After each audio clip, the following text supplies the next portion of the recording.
Hey legends, my name is Mo and welcome to the Can Will podcast. I'm a Royal Marine who is dedicated to optimising human performance and wants to bring you exposure to the fantastic people supporting the same aim. Today I speak to a GB athlete who broke a 26-year indoor 800 metre record, placing him amongst the best middle distance athletes in the world.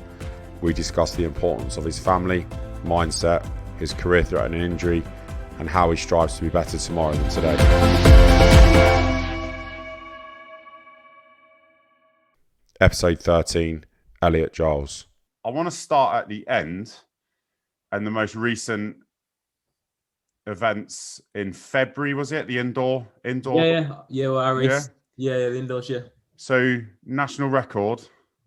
Yeah, national indoor record, yeah. Was it a 143? Yeah, 143.6 and second all time.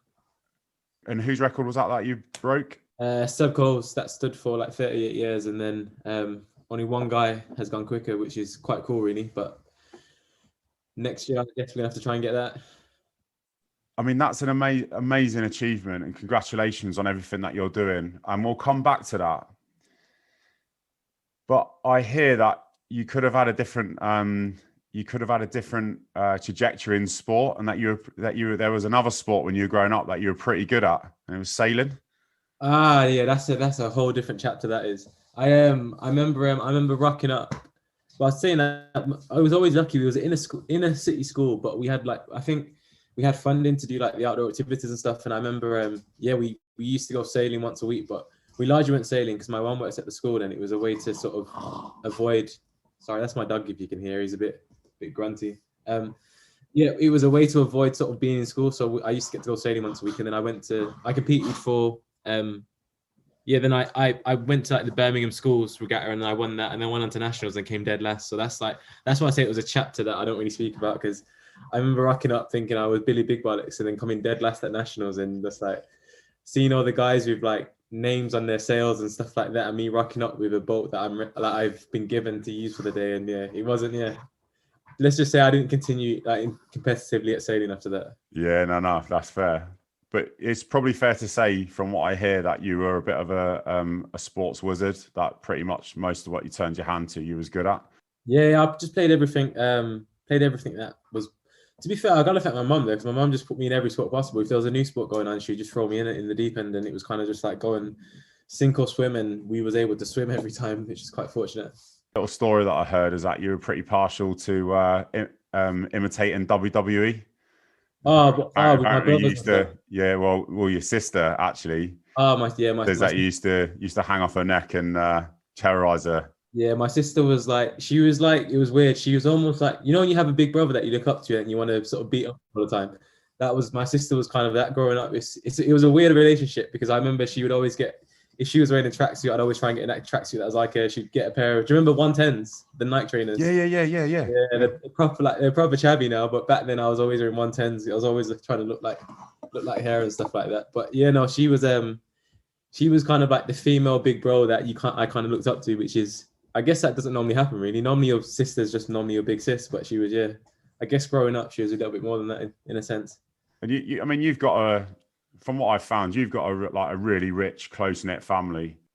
Oh yeah, I've got quite a few bigger brothers. Like I say that I've still got my bigger brother Andrew as well, who he's the reason why I rode motorbikes and stuff like that. So my family's brothers and sisters, cousins. I mean, I guess everyone, there's a tale with everyone there, and our family's really close. It's quite nice actually. We're quite a really sort of supportive family in that sense. Looking back on your childhood now, in terms of your family aspect, is it a time that you reflect on that has helped you where you are today? I guess because I guess when you're in it, you know no different. So I had brothers and sisters coming out left, right, and center, and not really understanding it all, and having such a big family. But I guess I'm definitely grateful for it. But yeah, I guess I've known no different. When I compare it to my girlfriend now, who's got quite a small family, I definitely am grateful for having quite such a big family, because there's always so much going on. There was always so much fun, and I had so many cousins and everything. And yeah, I'm definitely grateful for it, especially when you have so many uncles that are quite cool, and aunties and the rest of it. And yeah, the list goes on. I bet Christmas is an interesting time when we're allowed to get together anyway. Yeah, it is. It's weird. We always talk about family reunions in our gaff, but we never it's always talk. They never actually seem to happen. And to be honest, getting everyone in the same room would almost be impossible. It'd be difficult enough getting all of my brothers and sisters together, let alone the rest of the family. So yeah, it was Christmas. Christmas is normally just like immediate family. So like immediate brothers and sisters, and those who you spend the majority of the time. And then I guess we branch out throughout the year Yeah, of from there. course. I mean, a family get together with my family would be like, oh man, we'd fill a stadium. People often talk about being rich financially or in things and items, but being rich in family is probably the greatest achievement and fortune that anyone could possibly have. I agree. I do agree. I mean, you don't really know if you've never had it, you can't miss it, can you? And I mean, I guess like my family weren't super wealthy growing up, but I mean, what we did have was the family aspect, and I think I would take the family aspect over money any day of the week. And then, of course, you can always get rich later on if you want, but I'd rather grow up with what I had, and then work towards any wealth as I get older myself. I mean, were 26? Yeah, 26. And when I was looking into doing a little bit of research into you, I'm not sure how you must have like 26, 27 hours in a day with the stuff that you've done in your life up to now. It's been pretty eventful and diverse, I think, it's to say the least. But I mean, what you're doing now is fair. You're fairly successful.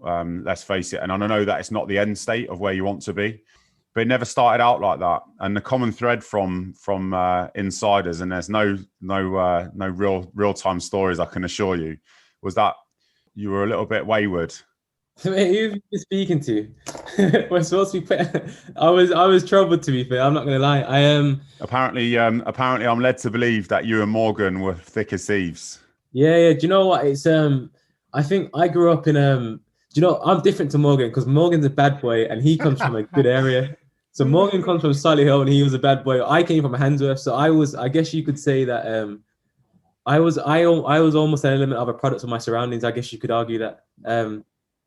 But I sort of, I guess I was able to get out, luckily, largely down to sort of family and like Uncle Kirk and the rest of it, George's dad, and tons of other factors. There were so many different things that sort of helped me guide me away from it. But you know, me and Morg were definitely probably of the younger generation of the cousins because we were sort of the last of the cousins.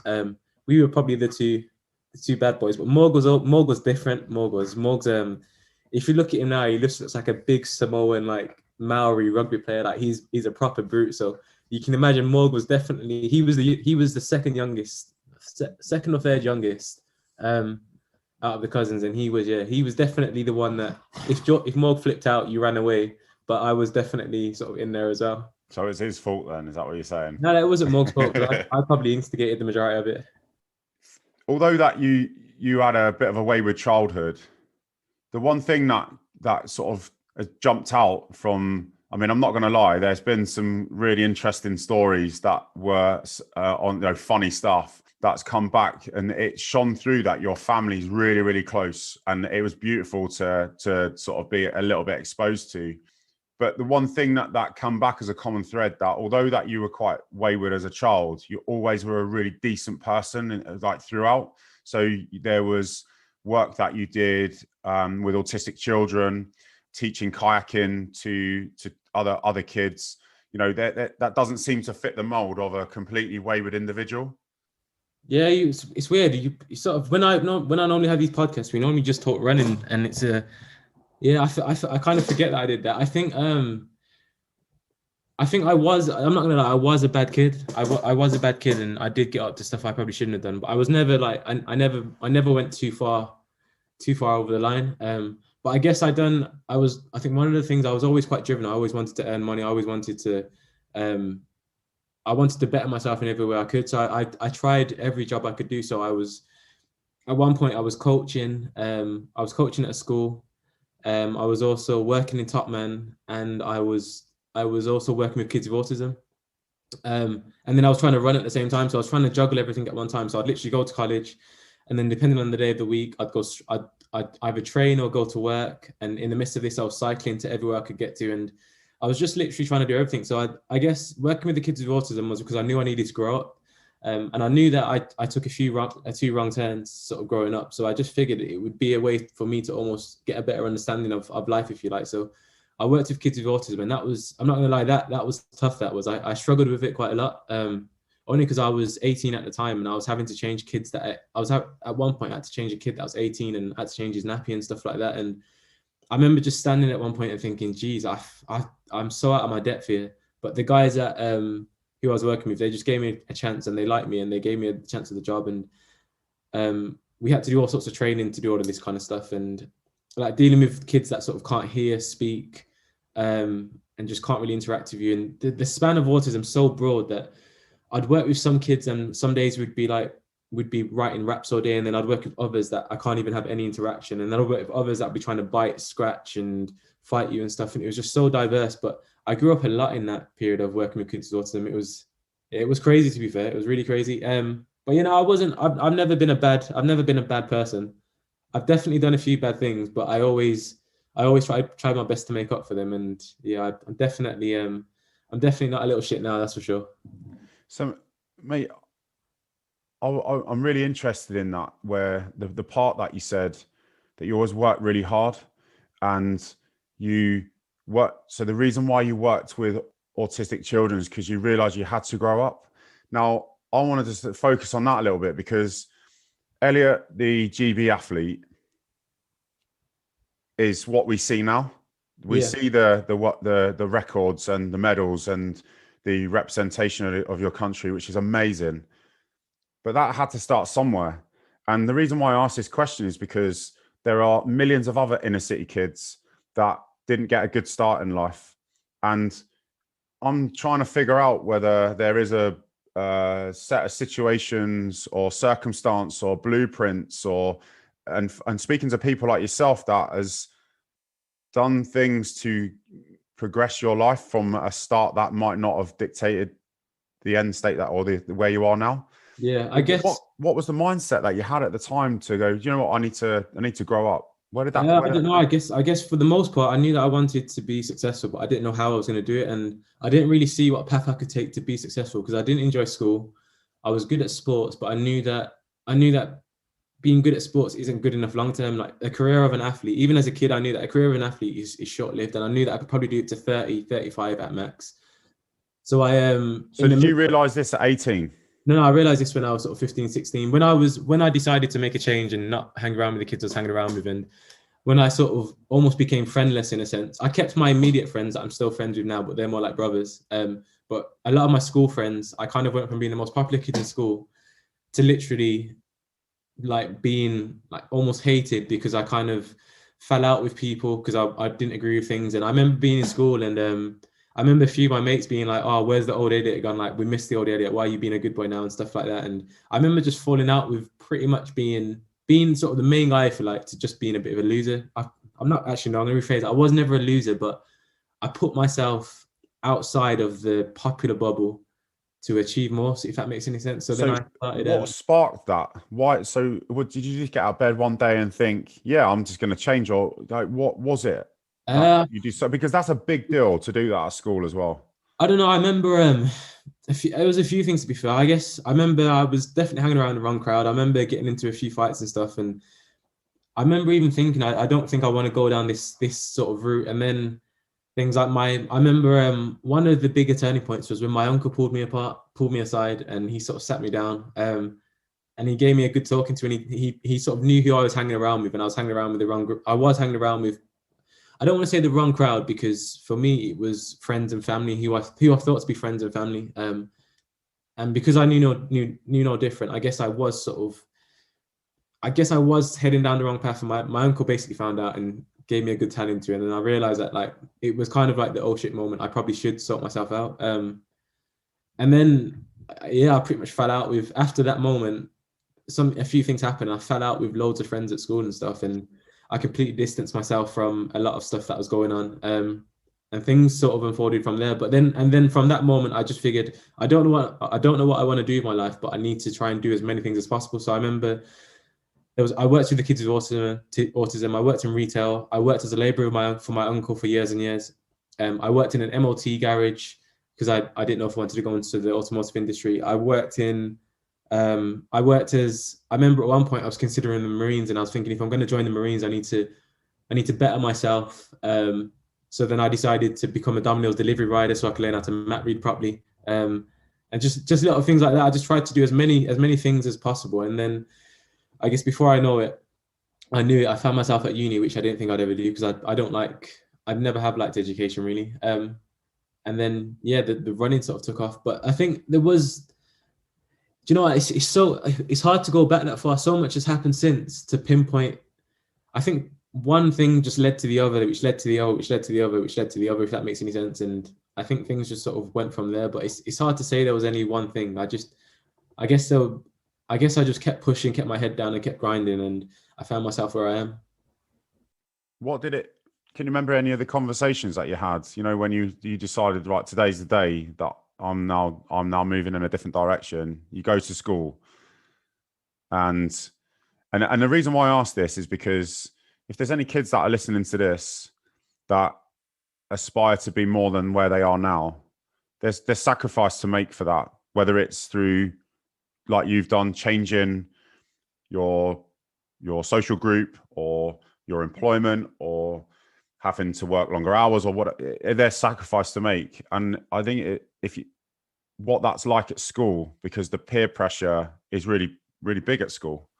I guess largely it comes from within. You can have all the advice in the world, but unless you want to change, you're never going to change. So it's tough. I mean, you could give a kid that is an absolute whiz at IT, but he's troubled in some way, and he's never going to do well for himself if he doesn't want to change. So even as a kid, the only person who's going to make that difference is yourself. And I guess understanding that's quite hard, because when you have got the mindset of a child, you don't really understand. I mean, that's not going to make any sense, but I guess you've got to have something within you that wants to spark that movement that says, like, right, I want to be successful. I don't know how I'm going to do it, but I'm willing to grind and make it happen.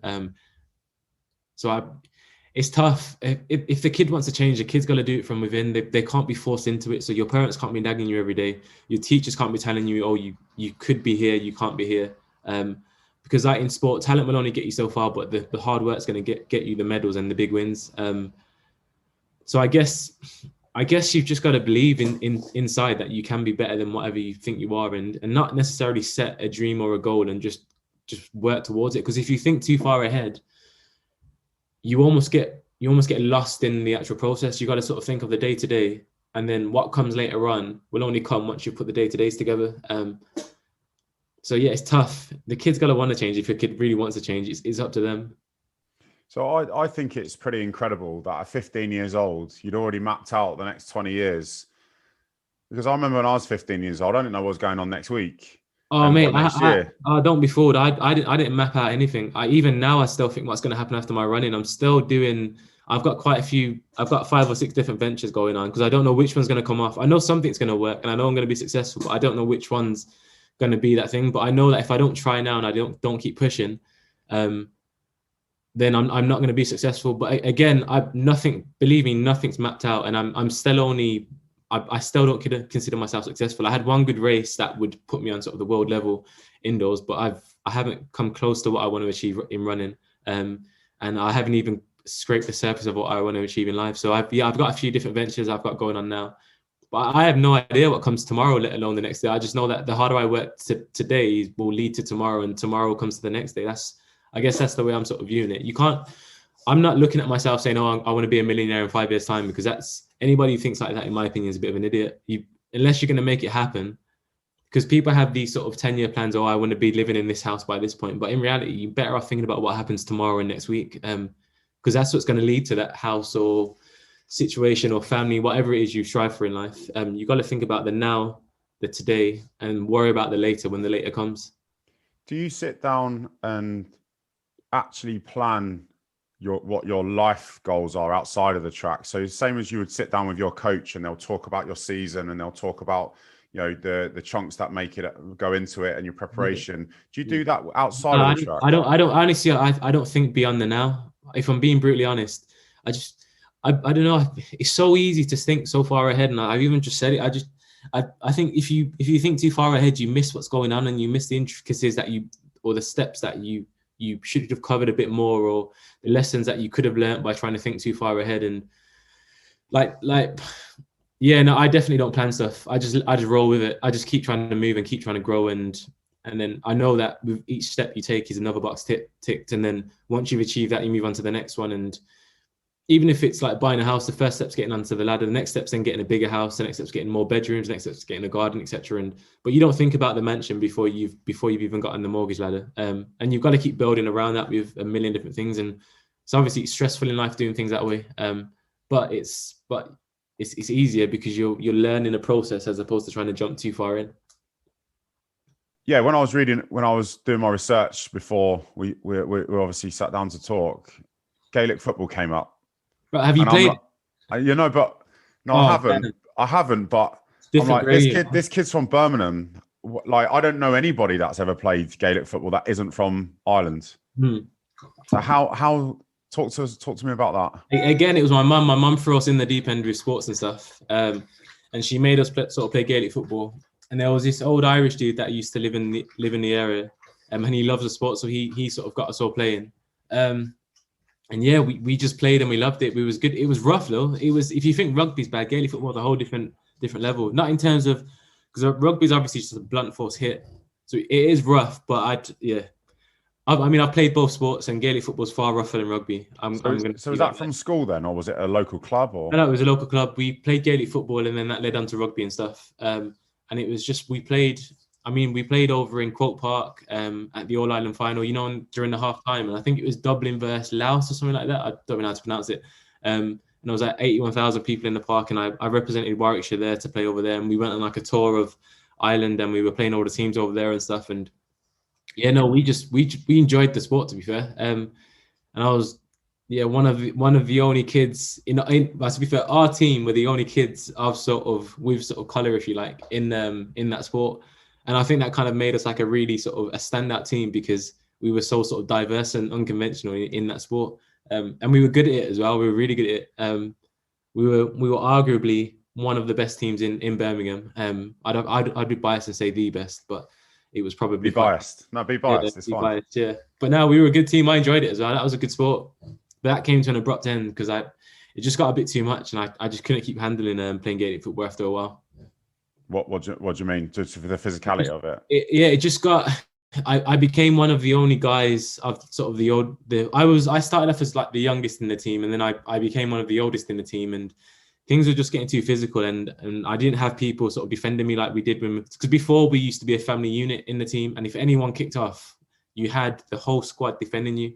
Towards the end, it wasn't like that, and I remember playing the team over in Coventry, and I just remember getting punched in my face, slapped in my face, hit so many times, and then saying to my coach, like, I was retaliating obviously, and if they hit me, I'd hit them back as soon as they had the ball, and I was fouling, but every time I got fouled, there was no foul call, but every time I fouled them, there was a foul called. And then I remember the coach at the time was saying that I was the issue, and then my mum was getting heated on the side. The team was like all like trying to support me, but they didn't quite have like the balls to really sort of stand up and stand by me. And then eventually I remember the coach said it was my fault. And then long story short, I got fouled one too many times. And I just remember getting hit in the face as they tried to like tap the ball out my hand. He just completely missed the ball and just like whacked me in my face with like an open fist. And then I remember sort of just dropping the ball and just like squaring up to him. And then I had two hands around my throat.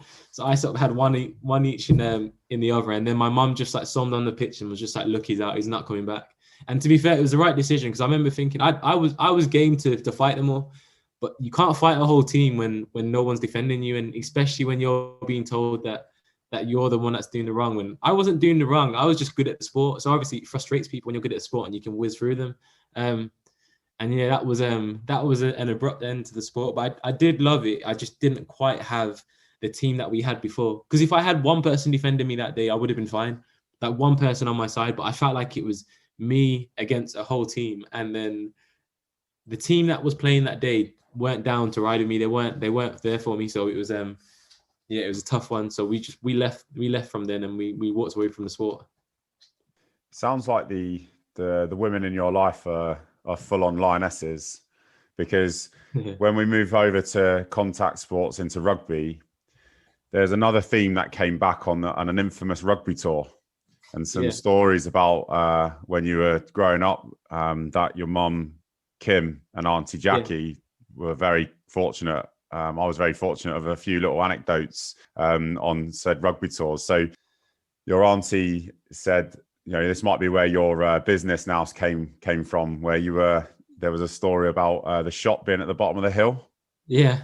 And you do you want to explain that and about what you were offering to go and fetch groceries or something like that? Oh mate, I don't remember half. I've done so much stuff. I was probably just young and just cheeky at that point. Well, she said the word that she used was that you were fleecing parents because they couldn't be bothered to go down to the bottom of the road, so you were paying delivery charge. Oh no, that hill was. I think I remember that, and I think the hill wasn't a normal hill. Like this hill was steep. Like I'm talking like if you're going to the caravan, you were going once a day because it was too steep walking up it. So I don't know. Maybe we probably got a little hustle on where we were probably charging people to go up to the vans and stuff. That's believable, to be honest, because this hill was it was pretty steep. So and we didn't mind running. So I probably teamed up with a few people to make a bit of money there. And they were saying, they were saying that your mum had mentioned something about skateboarding on swimming pool slides. Oh yeah, we were really bad that day. To be fair, I have to admit, it's weird when you're a kid, you don't really see it, but so this site we were staying at it's like a huge water park. It was bad because I was one of the older kids on the tour, so it was me and Jack, some of the older kids, and they just painted all of these slides. But obviously we wanted to play on the slides, even though you're not supposed to. And there's obviously people walking around to stop you going anywhere near because they're working on it. But as the workers would like start painting on different slides, we'd like find one of the flumes because there was about 15 different slides. So there's obviously they couldn't cover all 15. So we'd like run on, and we'd like two of us would sit on a skateboard and we just fly down these slides on the skateboards. Obviously we would, as we were doing it, we were destroying all the new paint. So every time they would paint a slide, they'd come back to it and see when it was dry, and they'd see all these skateboard marks and stuff. And we'd obviously come off all blue from where we got paint all over us. And then they'd tell us off, and rather than like stopping, we'd just jump onto a different slide. And then because the banks were so high, they couldn't see us. They could only ever hear us. And we just like whiz, and then we'd sprint back to the top and we'd do another one. But yeah, I think we wound the campsite up after that because we weren't supposed to be on the slides, but it was good fun though. It's good memories. And where did you think it was a good idea to jump in a tiger enclosure? Oh, that's Jesus. Wow, you're going back far now. I got some stories. Mate, that was, we went. I remember that well. To be fair, so we was at the zoo. I think I was with Tom, and see, this is dumb. This is really dumb thinking back. I think we was in Germany. We was on a rugby tour, and I don't know why, but I jumped over one of the fences, and I remember I had a stick and there was a tiger in there. And I remember like poking the tiger, like trying to poke the tiger with a stick. I was bearing in mind, I'm saying this now, but I was a kid at the time. I obviously didn't think. So I remember jumping over the fence, poking this tiger. And then I remember Steve catching me. That's a hazy memory. I remember doing it, but I don't remember why I did it. I don't know why I thought that was a good idea because, yeah, that was dumb. That one was dumb. I forgot about that, to be honest. Mate, it just adds to the diversity of your life. The experiences. And I'm a firm, not that I would advocate jumping into a tiger or lion's enclosure to poke them with a stick, but I think the point is like where you are now, all this stuff adds up to, no matter the formula, it adds up to get you where you need to go. Yeah, if there's any kids listening, I'm not saying jump in a tiger enclosure to be good at running. Yeah, no, it's not as easy to get into those enclosures now. They're definitely far more. Yeah, geez, you tested the security. Yeah, that was pretty cheap. I remember, but on that same day, we didn't just do that. We also jumped into it was another enclosure, and I can only describe it as like there was the way they separated the animals from people was they had like a massive like trench which was probably like maybe 15 foot like long, and it was super deep. It was just water, and that's how they separated. So it looks like you could be in the enclosure for this one. I can't remember what animal it was. I think it might have been some sort of big bison or something like that. It was, I don't know what it was, but I remember we jumped on the side of the enclosure and we walked along and we managed to get in on that one. But do you know what it is? I think when you're on rugby tour and you're a kid, it's because I think we had a day in the zoo. I think we must have been near it, and we got away from the parents. So obviously it's like a red light moment where you just think, well, I'm going in. So I remember we jumped into this enclosure, and that one was dumb because have you seen bisons with lions in the wild? Is it bisons, the one with the the really, really thick horns, like super thick, and it's like almost like two rocks on the head. That was pretty dumb, to be fair. Oh yeah, that was. I forget about these. Mate, we won't have enough time to go through them all. Honestly, I think we could just do a podcast on these stories, throughout. But Yeah. look, I'm gonna move on. But just before I do, that's where at the start when I said about having a small snapshot and exposure to like your family unit has been amazing, because you can see the warmth and love of the anecdotal stories that come off. And like when I asked Jordan, I said, mate, have you got any inside information? I was hounded like with stuff that he'd text out and sent back in. Yeah. Because like it wasn't like it was out of I've got like they're so excited for you, and it was beautiful to see. It really was. And if any of them listen to this, I thank you for that. Yeah, it's funny. My family are my biggest supporters. Even when I see on social media and stuff, I'm not really one to promote myself, but I'm lucky I've got a family like I do, and they do all the promoting for me, because I don't know why. I'm not one to really try and big up my chest too much, but they definitely make it heard if I've done well, and it's quite nice to see, actually, because then they're proud of you, man. Yeah, it is quite nice. So 2016, yeah, Rio Olympics. Yeah. When you look on Wikipedia and you search your performance, it says heats, knocked out in the heats, yeah? Yeah. And for the armchair warriors that are out there, they would look at that and go, oh, classic, UK, Britain again, not doing very well. But actually, what it doesn't say is the context behind the 2 years leading up to that games. So that year was a big year, to be fair. I mean, even making the team was a momentous achievement. It was big, really big for me at the time, because a year prior I wasn't even considered an athlete. Sorry, I was considered an athlete, but I wasn't considered good. 2 years prior, I wouldn't have even made British champs.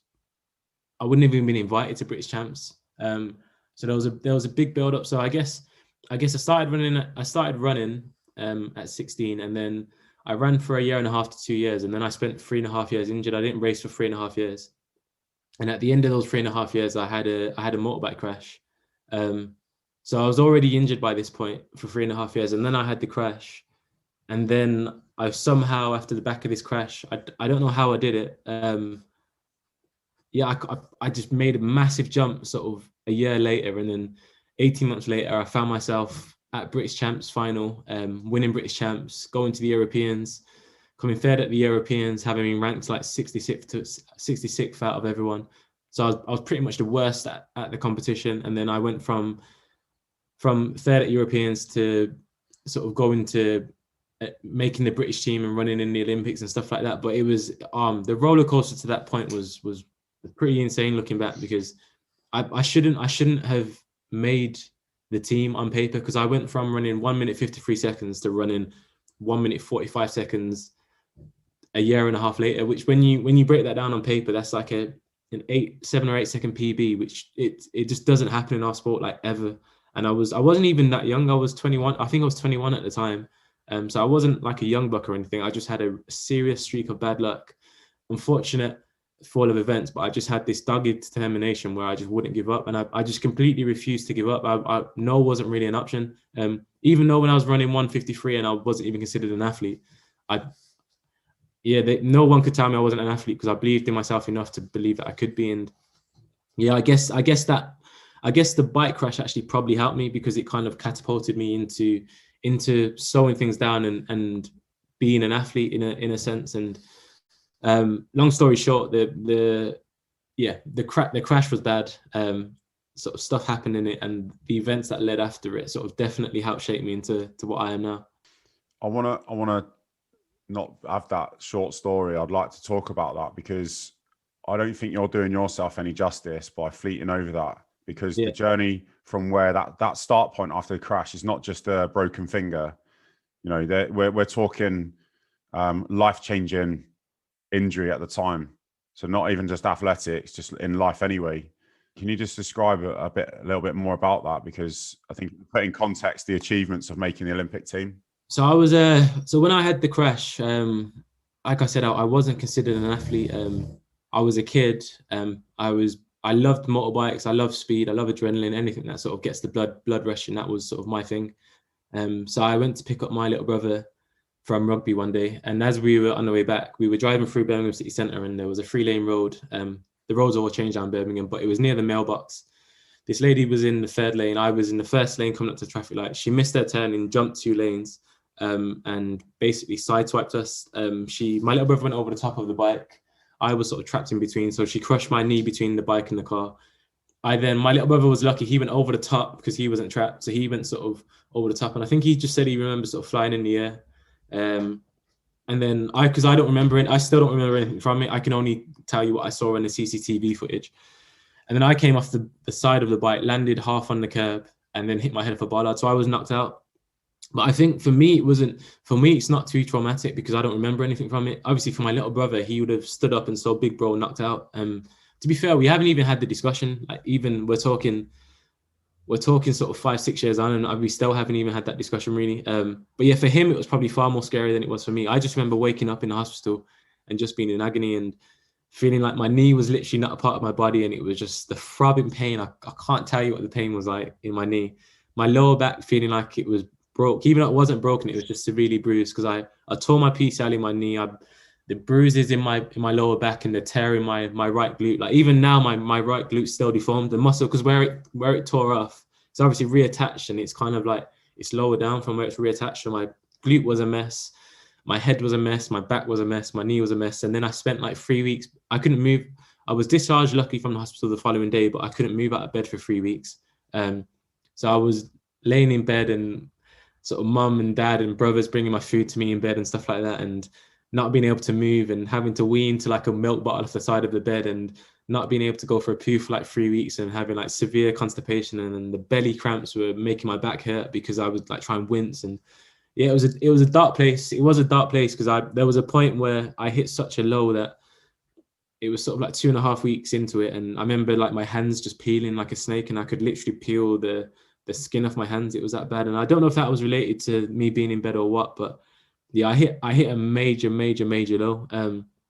And from then on, I remember lying in bed and just saying, I'm never going to let anything that scares me, or if I can get through this and I can get through anything. And I set myself up with like a challenge. And I said to myself, like, I called it like conquering my demons, and anything that sort of scared me, I just decided to, I decided just to take it on, like and if it was big or small, it was like, I have to do it because it scares me.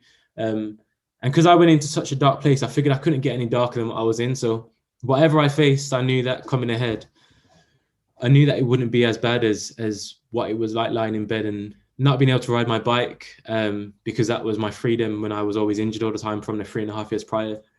Not being able to run or train, like, because normally if I couldn't run, I could always still do some form of training, and I couldn't get any sort of form of exercise to sort of give me an out. And I guess, yeah, conquering my demons is just something that I just sort of developed. And if it scared me, I did it. So it started off with little things like I'm okay with heights, but they scared me a little bit. So I remember I was in Portugal once, and I remember climbing up a floodlit tower, like, you know, the floodlights that you get at the like football stadiums.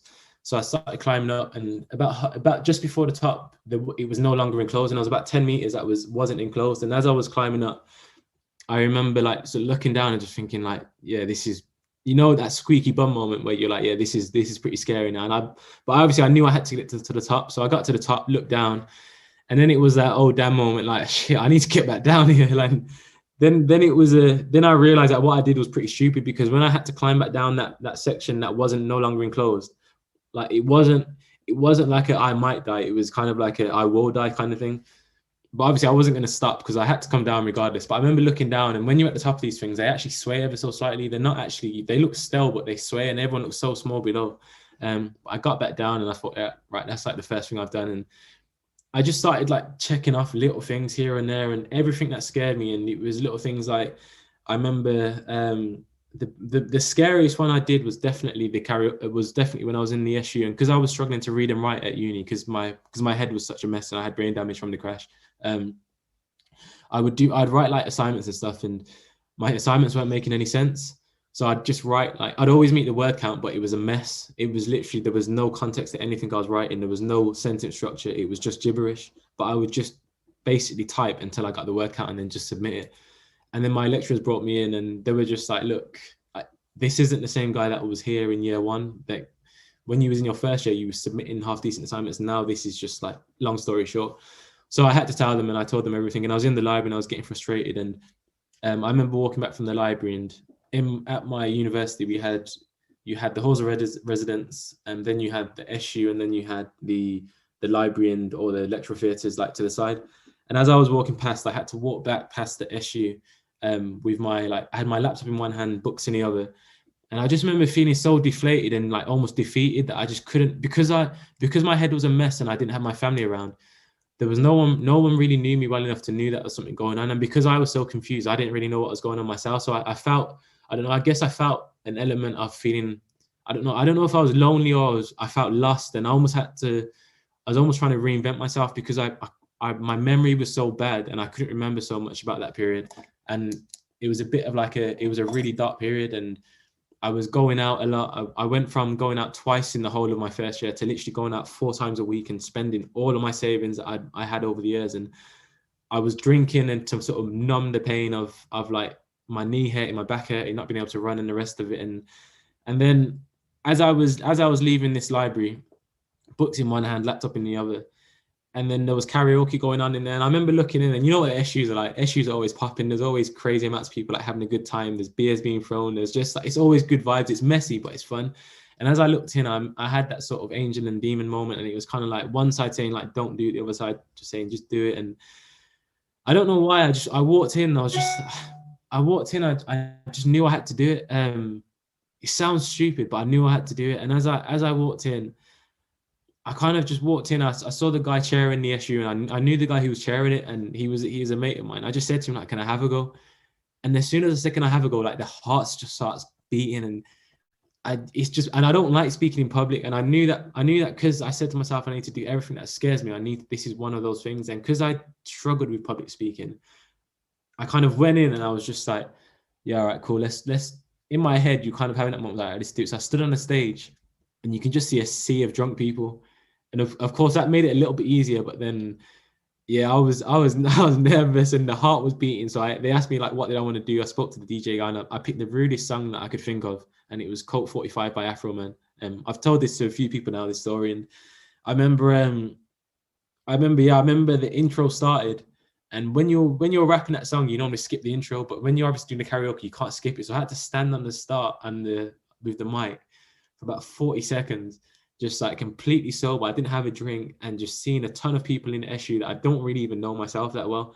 And yeah, I rapped this song, and it started, and it just got ruder and ruder and ruder. And what lyrics that shouldn't be repeated, it's that bad. And it definitely needs to be censored now, that song. But no, I got through it, and I remember leaving the SU after it. And people probably expected like a Chris Brown performance, but it wasn't. It was terrible. It was awful, but it was tragic. But for me, it was like a momentous moment. It was like yes, this is another thing ticked. I can do the next thing.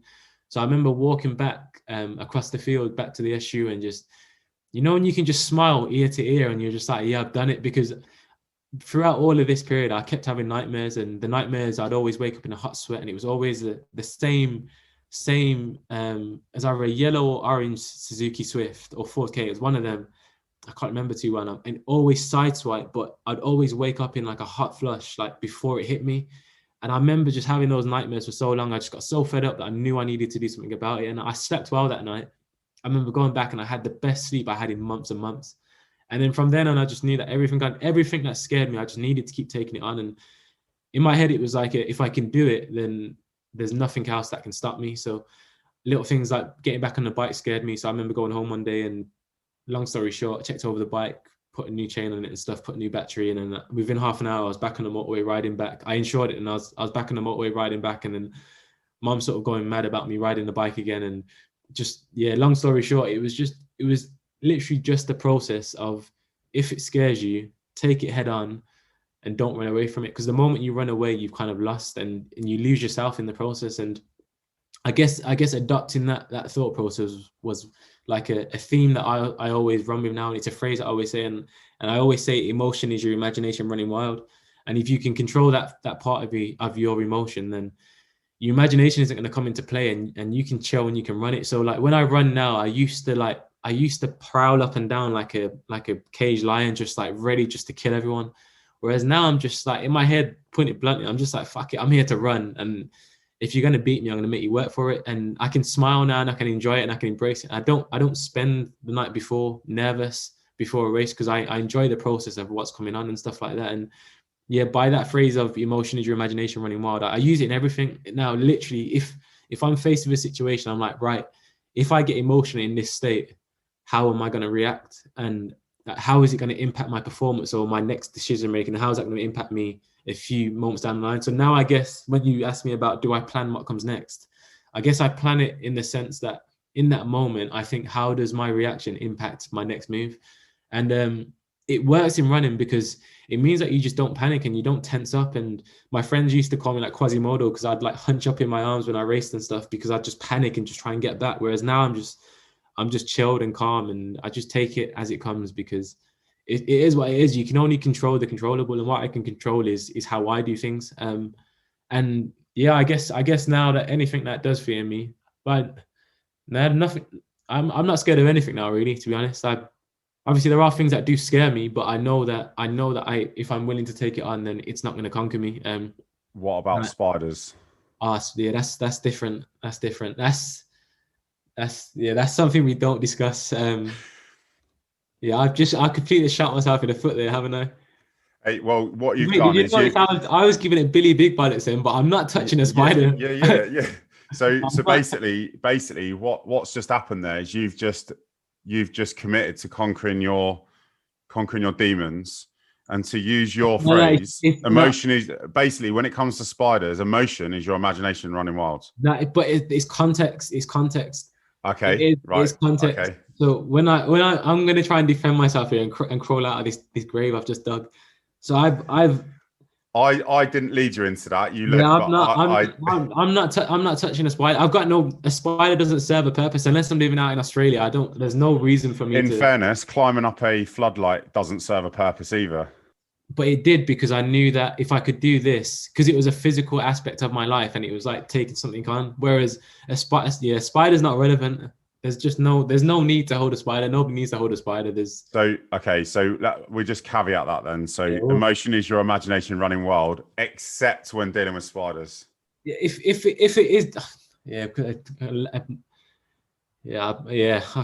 can't come back on that one. I'm not touching a spider though. But mate, going back into what you've just said, when you talk about what you mentioned about the SU bar, there's I don't know if you've seen it or not, but it's worth looking up if you haven't. She's an American psychologist called Brené Brown. Yeah. And she does a TED talks about vulnerability. And she talks about the man in the arena quote. And we often stand there looking into the arena saying, it'd be amazing if I could do that. But I'm just going to wait until I become bit better at it, or I'm a bit more protected, or I'm a bit more this, and we wait and wait and wait. And actually true vulnerability is saying, I'm just going to go and do it. And that's where it's not the critic that counts. Yeah. I try and say it to my girlfriend all the time. I'm like, because she just gets scared of some things. I'm just like, look, I always say like, Meg, if you think about it, you've missed the boat. The boat's or the ship sailed. You're not going to get it back. If you're going to do it, you can't act and be like, right, I'm going to do it at this point. I'm going to plan it because it's going to be perfect and it's going to go perfect. You just have to just jump in with 2 feet and just be like, and just not think. You just got to take it on. And with each section of that boat ride, you just got to tackle each. You can't think about getting from A to B. Just tackle each sector and every storm you have to pass and all the rest of it. And yeah, I completely agree with that. You can't plan these things. You've just got to do them. And that's so much harder. That's so much easier said than done. But you can start small and build up. But what you can't do is say, "Oh, I'm going to do it here," because the moment you make it an issue, it becomes an issue. And it sounds really bad me saying this, but I think I need to be very careful with how I word this. But I do think I'm being very careful how I word this. But I do think a lot of issues with people suffering with anxiety and stuff like that is because they're not willing to make the first move, and that very small thing suddenly becomes a mountain, and that very small hill that they could conquer, they've allowed to evolve and evolve and evolve until it's become something so big and so sort of hazy, and there's just no path out of it. I don't disagree with that. And I think the reason for that is not the individual's fault. Yeah, I agree. It's there is a some people are built with the ability to be able to apply certain psychological skills naturally. Yeah. Some people aren't. Some people need to be taught these things. Some people have a predisposition that's not their, it's so I don't think there's anything wrong in saying what you just said, but there's obviously reasons why that happens. And I Yeah. think it's important, if people can't make the first move, that the first part, as far as I'm concerned, is identifying that and then trying to work out the best plan for that individual to try and make that first move.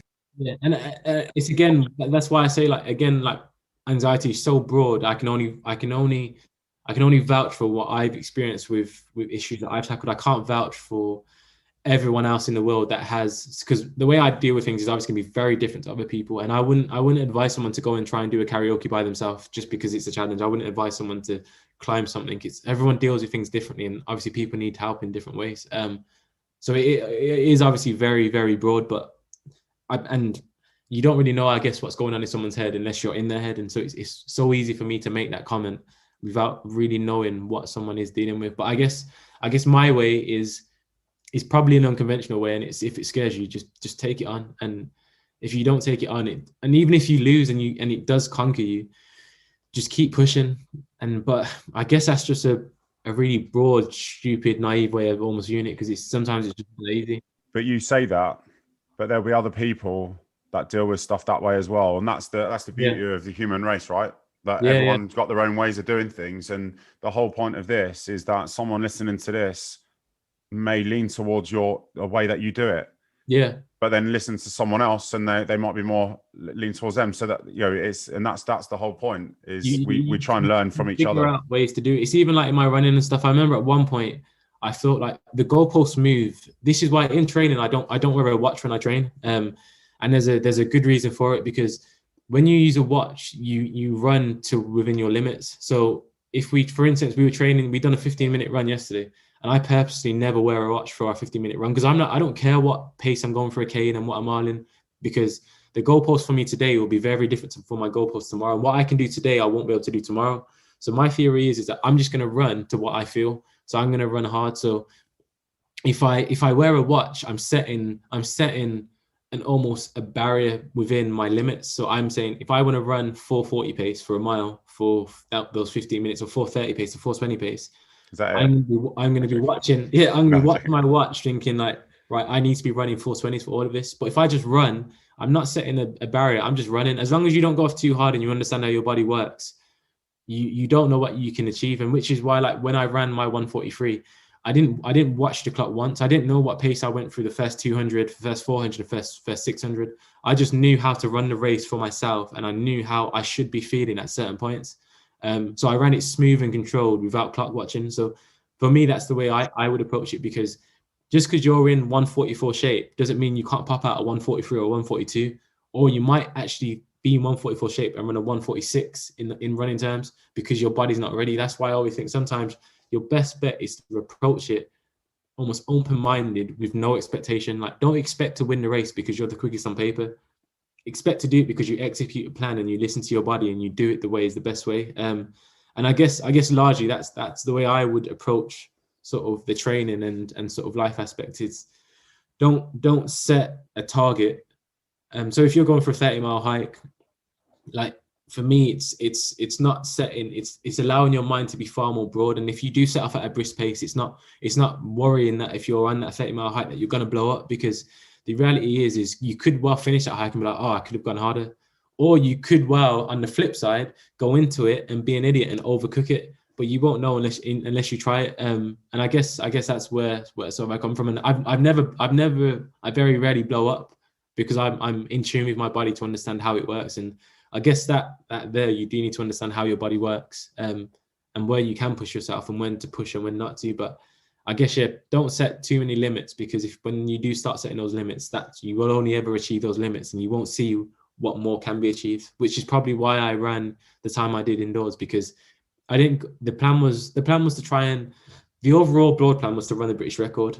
But the plan on the day was just to run as quick as I could possibly run. And that's what I did. And I ran my race, and I ran sort of the second quickest time in the world ever, which is pretty cool looking back on. But now we reset, we go again in the summer, and we have ideas of what we want to achieve, but on the day we just do what I can do, not what anybody else can do. I've been reliably informed that that wasn't the only injury that you've had in your life. Your brother Dan reliably informs me that you didn't have a neck when you were younger. No, I didn't. That was that's, you know, when I said Quasimodo, I used to be like this all the time. I don't know why. I must have just been stiff. I think I was just stiff as a kid. It was probably, you know, when you play rugby and you just don't want to get your head taken out, I was probably just guarding it all the time. That's all it was. He said that you, like, when you look round, you have to move your whole body. Yeah, it was. I didn't. Yeah, that's true. You've got to love family, haven't you? You've got to love your family. I was a stiff kid. That's my problem was. I just probably didn't know how to loosen up.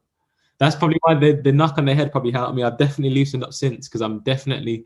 See, this was another thing that people don't realize, is they don't realize now I can look back and I know that I'm a different person to what I was before that crash. And I know that because so much changed, even down to my accent and stuff like that. Like I almost had to, I lost myself so far in that sense that I completely reinvented myself until I remembered what I was like before, if that makes any sense. And that won't ever make any sense to anyone on the outside, because I guess they didn't go through it, if that makes.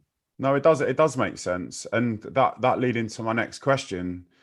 Looking back, knowing what you know now about that incident, do you think that you are a better athlete than you would have been had you not had the crash? I think I'm a different person, because I don't know what I was like before properly to know if I'm a better athlete. I mean, I'm obviously a better athlete because I'm running so well now, but because I don't really, I know I obviously have the memories, but I know that what I went through definitely sort of, I guess you can call it, evolved me into like a different sort of completely character. Definitely way less hot-headed, not ready to sort of fly off the boil all the time or anything, and way more calculated everything I do. Like I don't necessarily overthink things, but I definitely process things far more than I would have before. And it's definitely more calculated and not just acting, again, as I said, emotion is your imagination running wild and stuff like that. So definitely very different. And I guess more observant of how the world works in that sense. Can you describe the moment when you found out that you'd been selected for the Rio Games? It was weird. So because people think being selected for Rio was the biggest thing, but it wasn't. It was winning British Champs, because I wasn't even supposed to make the final of British Champs. And I remember winning British Champs and just breaking down in tears. I'm live on BBC. And for me, that was the biggest moment ever, because I think I must have ran a PB in the final. And I beat one of my idols, Michael Rimmer, at the time. And I wasn't expected to feature when I won, and that was the biggest moment I've probably had in my career. That was bigger than running 1:43 last month. That was by far. Yeah, that was more emotional than I could ever sort of put into words. And then I went on to Europeans, and I wasn't even expected to make it out the heats, and then I cruised the heats, cruised the semis, and then came third in the final. So again, that's another sort of example there in that sense.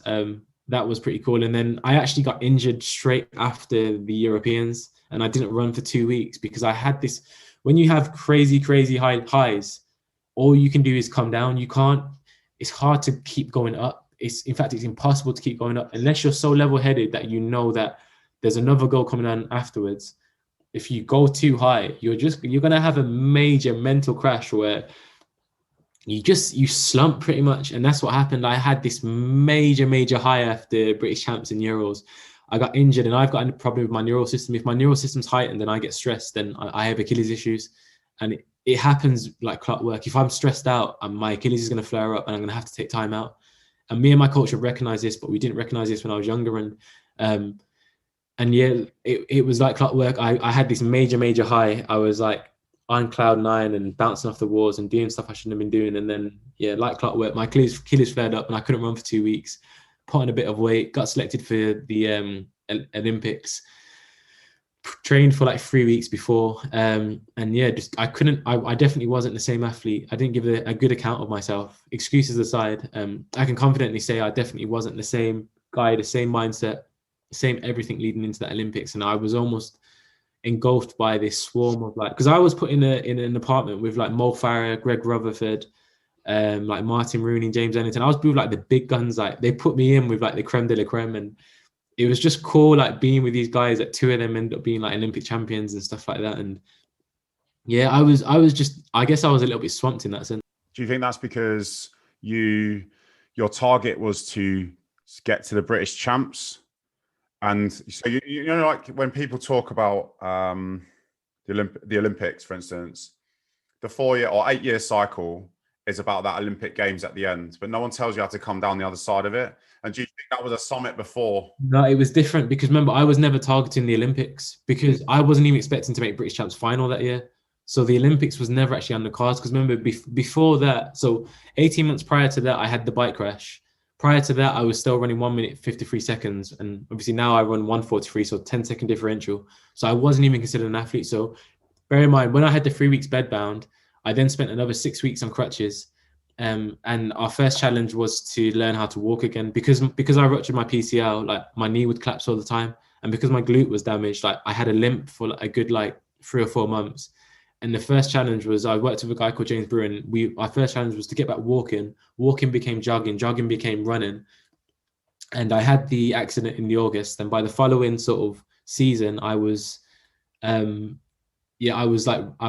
and racing again. And that wasn't really on paper. That wasn't really meant to happen. And I didn't have a goal in mind. It was just like let's just get my body to a point where my knees aren't collapsing. Because I remember going out where I met Meg, my girlfriend, in the night at the local like nightclub at uni and stuff, and I used to have this like certain dance move, and I incorporated my knee collapsing into a bit of like a bop, into like a dance. And that's professional stuff. So you had a dance move to impress. But my dance move was calculated. It was calculated because my knee was always going to collapse, but I didn't know when it was going to. It was just when it collapsed, it was like I would just sort of drop the shoulder and drop the knee with it. Rather than dropping obviously completely. So I kind of made it, and Meg just thought that was just something I did when I was dancing and stuff. And because obviously when you're drunk, you're less like tactile in like you're not processing as much. So I couldn't think about my sort of movement as well and hence why the knee would sort of collapse a bit more. Which club was it? It's just closed down now. It's called, I think it was called McCluskey's, then it was called Viper. We spoke about that before. Oh, we did, yeah. Because I'm from Kingston, It was Viper. I can't remember if at the time it was McCluskey's or Viper, but it was one of the two. Mate, if that place, those walls could talk, it'd be the best-selling book in the world. Tragic, it is tragic, that place. But yeah, no, I think it was McCluskey's at the time because I think it turned into Viper afterwards. Yeah, that's right. But, long story short, that's where sort of I met Meg, and that's where sort of the knee collapsing and learning to sort of get on top of that, and my body sort of functioning more. And I wasn't. I mean, I think I was meant to be at the Olympics, but I don't think I was prepared to be at the Olympics because it all happened so quickly. And as I said, when you have these crazy highs, you can only come low, which is now when I like ran 1:43. I had my moment immediately after the race, and I was like, yeah, this is pretty cool. But ever since, I've just been like, all right, cool. It means nothing until I back it up again. And I haven't had that crazy high of like thinking like what I did was incredible, because I'm like, in reality, if I do start expecting things of myself, then it's a flawed model, because all I've done is put a big red X on my head, and people are firing for me now. Everyone's coming for me, and rightly so, because I'm coming straight back for them. And if they think I'm taking my foot off the pedal now, then they've got another thing coming. Because if I ran 1:43 indoors, I want to run a hell of a lot quicker than that outdoors. And if they're gonna compete with me, I'm talking about the British guys now, I'm gonna make them sweat for it, and they're gonna have to hurt because I'm gonna be hurting. And if I'm hurting, they're hurting. So I guess yeah, like it's understanding that when you do set those goals, and it's not thinking too far ahead, and when you do get to it, understand that if there's another chapter, don't get me wrong, if I do get to the Olympics and I do manage to win it, then it's obviously that's different, because that is what you build up towards. But again, after that, if things go to plan, then we have the World Indoors that following winter in the indoors, and then we'll have the Commonwealths next year, and then we'll have the Worlds. And that's what I'm saying. The stepping stones are always there, and when you get to that top bit, if you do get there, it's not guaranteed, because nothing's guaranteed in our sport, and the start line doesn't discriminate. If I can execute on that time, then I'll just move on to the next one, and then the next one, and then maybe 30 years time I'll look back. But and while I'm in the moment, I'm definitely staying very present. No, that's a good point. I want to move on to a day in the life of a track athlete. We see the superstar that's on the track. That's now cool, calm, collected, enjoys being like the fans watching and representing his country. But that's only the small part of your day to day. What's the reality like being a track athlete for GB? I love it, but for the most people, they're boring for most people, very boring. I mean, I eat, sleep, train pretty much. I'm in the phase now where I'm double daying, so every day I remember last night, all I wanted to do was, I remember, put it this way, I was on my drive home yesterday from training. I called up Meg, and I was just like, Meg, can you just run me a bath, and can you please, if you've cooked, can you just leave me some food out? And I ate my dinner in the bath and then went to bed. Like that's the reality of it. And it sounds nice and calm and whatever, but I just wanted to kill I wanted to kill two birds in one stone. I wanted to eat my food, have a shower or whatever I needed to do, and just go to bed. And that was literally what I did. So I'm in the phase at the moment of what I would call like the zombie mode, where everything's tiring, everything's hard. Even walking up the stairs, I'm getting lactic in my legs because I know that this is what I have to do to get to the summer. Because what people don't realize is that we don't win our races in the summer. No athlete at the top wins their races in the summer. We win it in the dark days when nobody's watching, in periods like this where we're just grilling ourselves and we're working ourselves into the ground. Smart, has to be very smart the way we do it, but it's like I'm short-tempered at the moment because I'm so tired all the time. I just want to sleep all the time, and it's just knowing that the more work you put in now, the greater the reward in the long run. And anything you skip now is only going to have a detrimental effect on you later on. And unless you understand that, it's a flawed process. And I guess now is my medal winning phase, and the summer's just fun. The summer when you're racing is the easy bit because you're fresh all the time. You're ready. You're feeling good. Like you're not walking up the stairs with lactic in your legs. You're not like going to bed tired. You're not craving sugar all the time because you're like just body's just depleted and you're just chilled and you're in a good place in the summer. But like now is a day in the life now is just very much tired. But there's the end goal in sight, and if I want to get to that, I have to do this phase now, and not to think when I get to the summer that's when I need to start hurting myself, because that's what idiots do, and that's when people don't perform. Mate, you mentioned about food there. Basically, your brother Ash said that you didn't like to use cutlery when you was a kid.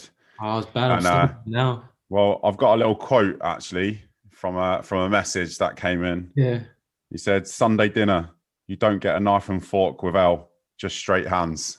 No, I was bad growing up. So mum used to always give me extra Yorkshire puddings because I'd make a cake out of the Yorkshire puddings. You always put your meat in first, and then you put the mash. I've never done that. I'm gonna try that. It change your life. So you put a little bit of gravy in the bottom, or you wet the meat with the gravy a little bit, and then you put your mash in, and then you put your vegetables on the top, and your vegetables obviously stick because they've got the mash in the middle.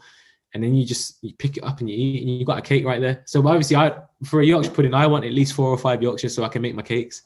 And then the rest, as a kid, I used to just cut up the meat and then I just straight hands in, lots of gravy, and just mush it all together, and then just straight in.